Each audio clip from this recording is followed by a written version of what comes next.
नमस्कार साथियों, कैसे हो सभी। चलिए आज अपने करेंगे बहुपदों के शून्यकों का ज्यामितीय अर्थ ये क्या है और इनसे कौन कौन से प्रश्न बन सकते हैं अपने सभी इस वीडियो में चर्चा करने वाले हैं। तो आप सभी का नाने क्लासेस के शिव सर चैनल पर आप सभी का हार्दिक अभिनंदन और स्वागत है। तो आज जो अपने करने वाले हैं एक महत्वपूर्ण टॉपिक है और लगातार अपने मैथमेटिक्स की सीरीज चल रही है। साइंस और मैथमेटिक्स की दोनों की क्लासें आपको लगातार मिल रही होगी। तो जितना भी कोर्स है आपको एक भली भांति पूर्वक से करवाया जाएगा सभी टॉपिक्स, और साथ साथ में इनके ऑब्जेक्टिव क्वेश्चन किस प्रकार बनेंगे वो भी साथ साथ में अपने करेंगे, करवाते जाएंगे आपको। तो चलिए आज का टॉपिक रहेगा अपना बहुत ही महत्वपूर्ण टॉपिक है, बहुपदों के शून्यकों का ज्यामितीय अर्थ अपने करने वाले हैं। चलिए इसमें क्या होता है पहले जानते हैं और इनसे कौन कौन से प्रश्न बन सकते हैं वो भी अपनी इससे में जानेंगे। देखो पहले देखिए इसका अर्थ होता क्या। बहुपदों के शून्यक का ज्यामितीय अर्थ, अगर विस्तार पूरक इसको जानना चाहो तो आप 10th क्लास की बुक्स में दे रखा है, ठीक है, वहां से इसको देख सकते हो, वहां से सारा मैटर लिया हुआ है। क्योंकि जो बुक्स के अंदर मैटर है उनसे ही प्रश्न जो बनने वाले हैं वही प्रश्न आपके आने वाले हैं, और इससे बाहर कोई भी क्वेश्चन नहीं जाने वाला। जैसे पिछली बार जो प्रश्न बने थे आपके, या उससे पहले भी रीट मेंस के, सॉरी रीट मेंस तो एक बार हुआ है, रीट प्री के जो प्रश्न बने हैं बुक्स के आधार पर भी जितना कोर्स दे रखा है, टॉपिक दे रखा है, वहां से ही उसी प्रकार के प्रश्न बनते आज तक आए हैं, इससे बाहर प्रश्न नहीं बनने वाले हैं। तो आप बुक्स जो है जरूर बनना, विशेष तौर से 9th और 10th की book, REET level 2 science math के लिए स्टूडेंट है जो मेरे को देख रहे हैं, 9th और 10th की बुक आप अच्छी तरह से जरूर पढ़ना। साथ में ये वीडियो आपको मिल ही रहे हैं, अगर आपके पास बुक उपलब्ध नहीं है तो इन वीडियो को अच्छी तरह से देख लेना। सारा का सारा मैटर वहां से लिया गया और किस प्रकार के प्रश्न बनेंगे इसमें सभी प्रकार के बताए गए हैं। चलिए आज का जो है आपके बहुपद के शून्यक का ज्यामितीय अर्थ क्या होता है। देखो अगर आपके पास बहुपद दे रखा है y बराबर पी एक्स, इस प्रकार के एक इक्वेशन फॉर्म में है मान लेते हैं, तो इसमें इसका शून्यक क्या होगा, वह बिंदु है जहां पर वक्र एक्स एक्स को प्रतिच्छेद या स्पर्श करता है। नॉर्मली प्रश्न बनना यहां से स्टार्ट हो गया। अगर आपको ये दे दे कि यदि बहुपद y बराबर पी एक्स है तो इसका मतलब क्या होता है, इसका मतलब क्या होगा, एक्स एक्स को जहां पर करेगा, एक्स एक्स को जहां पर स्पर्श करेगा वो क्या हो जाएगा, उसका शून्यक हो जाएगा। ठीक है, इसका मतलब ये होगा इन बिंदुओं पर y बराबर क्या होगा, 0 हो जाएगा। अगर मान लीजिए इस प्रकार का एक ग्राफ बनाए अपने, एक्स एक्स को स्पर्श कर रहा है तो एक्स एक्स पर कितना होता है, वाई एक्स की वैल्यू कितनी होती है, 0 होती है। आपको इस चीज का पता है, अपने 7वीं 8वीं में 9वीं 10वीं में इस प्रकार का पढ़ा होगा, ग्राफ बनाए होंगे। एक्स एक्स पर वाई एक्स की वैल्यू हमेशा कितनी होती है, 0 होती है, और वाई एक्स पर एक्स एक्स की वैल्यू कितनी होती है, 0 होती है। और इस स्थिति में अपने क्या लिख सकते हैं, पी एक्स बराबर 0 लिख सकते हैं, यानी कि जो इक्वेशन अपने को दे रखी है वो बराबर 0 लिखा जा सकता है। अगर आपके पास इस प्रकार की इक्वेशन होती, y बराबर 2x प्लस 5 है, इसका मतलब ये होगा यहाँ पर x की वैल्यू आपको निकालनी पड़ जाए तो एक्स एक्स पर वाई एक्स की वैल्यू 0 होती है, तो आप इस इक्वेशन को क्या लिख सकते हो, 2x प्लस 5 बराबर 0 के बराबर लिख सकते हो, ये इसका मतलब होता है। ठीक है, यहां तक हो गया। अब देखिए यह आपको बहुपद मिल सकता है x बराबर पी वाई फॉर्म में मिल सकता है, तो इसका मतलब ये होगा, तो इसका शून्यक वह बिंदु होगा जहां पर वक्र वाई एक्स को प्रतिच्छेद या स्पर्श करता है। इसका अर्थ यह है कि इन बिंदुओं पर एक्स एक्स की वैल्यू 0 होगी और इस स्थिति में पी वाई बराबर 0 होगा। इन 4 लाइनों को अच्छी तरह से रट लेना, आप लिख लो कहीं भी इन लाइनों को, ये वेरी वेरी मोस्ट इंपॉर्टेंट है। अगर क्वेश्चन बनाना चाहे तो यहां से भी आपको क्वेश्चन बनाना, ठीक है, एग्जामिनर दे सकता है। चलिए नेक्स्ट देखिए, इसमें अपने थोड़ा सा समझने की कोशिश करते हैं। इसमें अगर मान लीजिए कि दो समीकरणों को समझना, आप एक रैखिक समीकरण है और एक द्विघात समीकरण है। इसमें देखो अगर आपके पास रैखिक समीकरण दे दिया आपको, अगर आपको एक रैखिक समीकरण दे रखी है किस प्रकार की, देखो अगर आपको एक रैखिक समीकरण इस प्रकार की दे दे, y बराबर a x plus b, Y बराबर ए एक्स प्लस बी दे दे, इस प्रकार की समीकरण का ग्राफ हमेशा क्या बनेगा, सरल रेखा बनेगा। क्या बनेगा, सरल रेखा, याद रखना सरल रेखा बनेगा। ये गांठ बांध लो, इस प्रकार का नॉर्मली प्रश्न आपको एक इस प्रकार का दे सकता है कि एक रैखिक समीकरण है y बराबर ए एक्स प्लस बी है, तो इसमें अगर इसका ग्राफ बनेगा तो किस प्रकार का बनेगा, आपको दे सकता है कि सरल रेखा बनेगा, परवलयाकार बनेगा, गोलाकार बनेगा, ठीक है, लंबाकार बनेगा, जो भी जितने भी प्रकार होते हैं उसमें दे सकते हैं। तो आपको याद रखना सरल रेखा बनेगा। यहाँ से देखो इसमें इसके शून्य का मान कितना हो जाएगा, क्योंकि यहाँ पर समीकरण क्या y बराबर ए एक्स प्लस बी है, तो यहाँ पर इसके शून्य जो होंगे, शून्य के मान कितने हो जाएंगे, शून्य का मान हो जाएगा माइनस बी अपॉन ए और जीरो हो जाएगा शून्य का हमेशा, क्योंकि वाई एक्स की वैल्यू कितनी होती है, हमेशा शून्य होती है, और एक्स एक्स की वैल्यू कितनी आ जाएगी, माइनस बी अपॉन ए दे देता है। नेक्स्ट क्वेश्चन आपको ये दे सकता है कि रैखिक समीकरण है y बराबर ए एक्स प्लस बी है, और जहां पर a इज नॉट इक्वल शून्य है, इस कंडीशन में इसके शून्य के क्या होंगे, ठीक है। y बराबर ए एक्स प्लस बी इस प्रकार का क्वेश्चन बनाकर दे दे कि ग्राफ को में दर्शाया जाए तो इसके शून्य के क्या होंगे, इसके शून्य क्या हो जाएंगे, माइनस बी अपॉन ए शून्य हो जाएगा इसका, क्योंकि एक्स एक्स पर वाई एक्स की वैल्यू कितनी होती है, शून्य होती है, और एक्स एक्स की वैल्यू कितनी आ जाएगी, माइनस बी अपॉन ए जीरो। ये कहाँ से आया, इसका एक्स की जो वैल्यू निकल गई है, अचर पद है, ये क्या है, देखो ये है अचर पद, अचर पद बटा में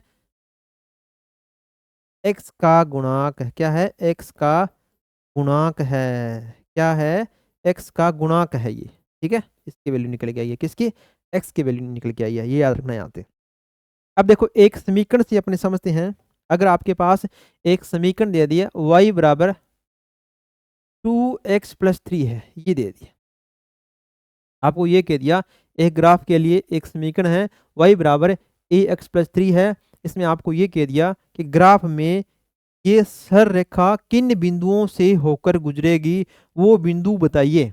ऑप्शन में आपको 4 ऑप्शन दे दे, ये ऑप्शन है, तो किस प्रकार करोगे, ये एक क्वेश्चन बन सकता है ज़्यादा से ज़्यादा अगर बनाना चाहे तो। देखो इसमें अगर बनाना चाहेगा तो अपने 7वीं 8वीं में इस प्रकार का बनाया होगा आपने, देखो किस प्रकार, इस प्रकार की बनाने की कोशिश की होगी आपने। देखो एक्स है, यहाँ पर वाई की वैल्यू कितनी हो जाएगी, 2x प्लस 3, एक्स की वैल्यू कितनी रखें कि y की वैल्यू भी निकल के आ जाए, अगर x की वैल्यू मैंने रख दिया -2 रख दिया, तो y की वैल्यू यहाँ पर कितना आ जाएगी, y की वैल्यू मेरे पास कितनी आ जाएगी, x की -2 है तो 2 इंटू -2 से मल्टीप्लाई करेंगे 3, यहाँ से -4 प्लस 3 कितना बन जाएगा, यहाँ पर बन जाएगा -1, तो ये हो जाएगा -1 हो गया। अगर मैं x की वैल्यू 2 रख लूँ तो x की वैल्यू 2 रख लूँ तो y की वैल्यू कितनी आ जाएगी, 2 इंटू 2 प्लस 3, यहाँ पर प्लस है, 2 दूनी 4 7, तो 7 हो गई। इसका मतलब ये हो गया जो सरल रेखा गुजरेगी वो बिंदु किन बिंदु से होकर गुजरेगी, एक तो बिंदु हो जाएगा -2, -1 बिंदु हो जाएगा, दूसरा आ जाएगा 2 7 हो जाएगा, क्योंकि पहले किसकी लिखते हैं, एक्स का मान लिखते हैं, एक्स की वैल्यू -2 है, फिर -1 वाई का लिख दिया, पहले एक्स का 2 लिख दिया और 7 लिख दिया, ये 2 बिंदु आ जाएंगे आपके पास। सॉरी, क्या देखो ये आ जाएगा -2 -1, ये 2 बिंदु है जहां से इस प्रकार की इक्वेशन का सरल रेखा से जो गुजरेगी, इस प्रकार जो गुजरेगी ये आ जाएगी, देखो ठीक है। तो आप क्या कह दोगे, आप कह दोगे 2 बिंदु ये है कि जहां से सरल रेखा गुजरने वाली है। इसमें देखिए डायग्राम देखो, ये डायग्राम है इसका, ये डायग्राम बनेगा पूरा पूरा, ये वाई एक्स है और ये एक्स एक्स है, यहाँ से सरल रेखा गुजरेगी, ये गुजर रही है, देखो ये गुजर रही है -2 -1 से, और ये गुजर रही है 2 और 7 से, एक सरल रेखा गुजर रही है, और इसे शून्याङ्क के मान कितने हैं, -3/2 और 0 है, -3/2 और 0 इसके क्या हो जाएंगे, शून्याङ्क हो जाएंगे, ठीक है। इस प्रकार का एक प्रश्न दे सकती है, एक इक्वेशन दे दे, आपको कह दे कि वो 2 बिंदु बताओ भाई कौन सी है जहां से सरल रेखा गुजरेगी, तो एक्स का मान आप चाहे कुछ भी रख दो, ठीक है, हालांकि वैसे तो कुछ भी रख सकते हैं मान, तो कुछ भी रख सकते हैं मान, परंतु ऑप्शन के आधार पर आप थोड़ा सा देख लेना कि ऑप्शन के आधार पर आपको क्या दे रखा, उसके आधार पर आप इनको थोड़ा सा सरल कर सकते हो, ठीक है। चलिए एक देखो, मुख्य रूप से जो ज्यामितीय अर्थ होता है, अगर आपको इस प्रकार के इक्वेशन दे रखी है y बराबर a x square plus b x plus c के ग्राफ के आकार का परीक्षण करते हैं, इसका मतलब क्या है कि ज्यामितीय अर्थ का मतलब ये हो गया कि इस प्रकार की इक्वेशन y बराबर a x square plus b x plus c प्रकार की इक्वेशन दे रखी है, इसका मतलब ये हो गया जो आकार बना है, ठीक है, जो यहाँ पर रेखाएं बन रही है वो एक्स एक्स को कहाँ कहाँ काट रही है। एक इसके लिए याद रखना, इस प्रकार की इक्वेशन के लिए आपका जो ग्राफ बनता है वो बनता है परवलयाकार बनता है, परवलयाकार, याद रखना, परवलयाकार बनता है। इसके लिए अगर आपके पास हो a x square plus b x plus c प्रकार का आपको दे रखा है बराबर 0 इस प्रकार की दे रखा है, उसके इसके लिए हमेशा जो ग्राफ बनेगा परवलयाकार बनेगा। और ए एक्स प्लस बी के लिए, ए एक्स प्लस बी के लिए अगर आप इस फॉर्म में लिख सकते हो, यहाँ से देखो, देखो y बराबर a x square plus b x plus b c के लिए ग्राफ का आकार कैसा होगा, परवलयाकार होगा। और y बराबर ए एक्स प्लस बी ये दे रखा, तो इसका ग्राफ का आकार क्या होगा, इसके लिए ग्राफ का आकार होगा रेखाकार, सरल रेखा होगा। और इसके लिए क्या होगा, परवलयाकार हो जाएगा। परवलयाकार किस प्रकार का, इस प्रकार का, देखो ये देखो ये बन रहा है ना, या इस प्रकार का बनेगा नीचे की ओर या ऊपर की ओर बनेगा, ये होता है परवलयाकार बनेगा। दो समीकरण याद रखना आप, ठीक है, फर्स्ट वाली और सेकंड वाली। अब देखो ये इक्वेशन है आपके पास a x square plus b x plus c के ग्राफ के आकार का परीक्षण अगर करते हैं, इसका मतलब ये हो गया जो परवलयाकार ग्राफ है एक्स एक्स को कितने बिंदुओं पर काट रही है, तो वो क्या हो जाएंगे, इसके शून्यांक हो जाएंगे, क्या हो जाएंगे, शून्यांक हो जाएंगे। अगर आपको ये ग्राफ दे दे, ये पूछ ले कि ये इक्वेशन दे रखी है इसमें कितने शून्यांक है, तो एक्स एक्स को कितने बिंदुओं पर काट रही है, एक बिंदु और दो पर काट रही है, तो इसका मतलब क्या हो गया, यहाँ पर एक्स एक्स के कितने होंगे शून्यांक, दो शून्यांक होंगे। जहां पर ये ग्राफ है जितने बिंदुओं पर काटेगा उतने उसके शून्यांक होते जाएंगे। ये ही इसका क्या है, बहुपदों के ज्यामितीय अर्थ है, ठीक है, शून्यांकों का ज्यामितीय अर्थ यही होता है। देखो नेक्स्ट देखो, एक देखते हैं अपने, अगर ये ग्राफ आपको दे दिया, इसका बताइए भैया एक्स के कितने शून्यांक हो जाएंगे, कितने हो जाएंगे, एक्स एक्स को कितने बिंदुओं पर काट रहा है, एक का बिंदु पर और दो बिंदु पर काट रहा है, तो कितने हो जाएंगे, दो हो जाएंगे। और क्वेश्चन एक नेक्स्ट इस प्रकार का प्रश्न बना सकता है, आपको ग्राफ दे सकता है, एक इक्वेशन दे दिया कि y बराबर a x square plus b x plus c दे रखा है, यहाँ पर एक्स एक्स को के कितने शून्यांक हो जाएंगे, शून्यांक का मतलब ये हो गया ग्राफ कितने बिंदु पर काट रहा है वो उतने शून्यांक होते जाएंगे। नेक्स्ट देखिए, एक ये बन सकता है, यहाँ पर देखो एक्स एक्स कितने बिंदु पर काट रहा है, नहीं काट रहा, क्योंकि ऊपर की तरफ जा रहा है, एक्स एक्स को नहीं काट रहा, इसका मतलब क्या, यहाँ पर इसके एक भी शून्यांक नहीं है। अगर ये दे दिया इसके शून्यांक बताइए भी, एक्स एक्स को नहीं काट रहा है, इसका मतलब क्या है, एक्स एक्स के भी यहाँ पर एक भी शून्यांक नहीं है। नेक्स्ट देखो यहाँ पर क्या है, एक्स एक्स के कितने शून्यांक हो जाएंगे, यहाँ पर एक्स एक्स को टच कर रहा है, दोनों भागों की तरफ टच कर रहा है, इसका मतलब क्या, यहाँ पर एक शून्यांक है। इसी प्रकार यहाँ पर एक भाग पर टच करा तो इसका भी एक शून्यांक है, जितने भाग पर टच करेगा या जितने बिंदुओं पर काटेगा उतना उसका शून्यांक होता जाएगा। देखो इसके बताओ, देखो फर्स्ट वाले के कितने शून्यांक होंगे, एक्स एक्स के कितने शून्यांक हो जाएंगे, एक शून्यांक हो जाएगा, क्योंकि एक्स एक्स को केवल एक बिंदु पर काट रहे हैं। जब किस कंडीशन में है ये कंडीशन है y बराबर a x square plus b x plus c condition में है। अगर आपको x बराबर दे दिया a y square plus b y plus c दे दिया, तो ये क्या बन गई, अब यहाँ पर x बराबर ये कंडीशन दे रखी है, तो इस कंडीशन में आपको देखना है कि y x को कितने बिंदुओं पर काट रहा है। एक क्वेश्चन आपको दी होगी वहां पर, क्वेश्चन के आधार पर ही पता चलने वाला है। ये देखो अगर इसमें अगर ये इक्वेशन दे रखी है, अब ये देखना है कि y x को कितने बिंदु पर काट रहा है, एक बिंदु पर काट रहा है, और x x को भी एक बिंदु पर काट रहा है। यहाँ पर ये देखो x x के कितने निर्देशांक हो जाएंगे, सॉरी शून्यक हो जाएंगे, एक है और दो हो जाएंगे, दो बिंदु पर काट रहा है। इसमें कितने हो जाएंगे, एक दो तीन बिंदु पर काट रहा है। और ये क्या हो जाएंगे, ये देखो ये क्या सरल रेखा है, तो इसका देखो यहाँ पर सरल रेखा बन रही है, तो इसका क्या हो जाएगा, ए एक्स वाई बराबर क्या है, ए एक्स प्लस बी है यहाँ पर। इसका मतलब क्या है, इसके शून्यांक कितने होंगे, शून्यांक हमेशा एक होता है, इसका कितना होता है, एक शून्यांक होता है, ठीक है। या आपको ये दे दिया कि एक्स एक्सिस शून्यक बताओ कितने हैं, एक शून्यक है, एक बिंदु पर कट रही है एक्स एक्स के लिए, और यहाँ पर एक्स एक्स के लिए कितने हैं, कितने बिंदु पर, एक बिंदु, दो बिंदु, तीन बिंदु और चार बिंदु काट रही है। यहाँ पर चार है, यहाँ पर एक है और यहाँ पर एक है, ठीक है।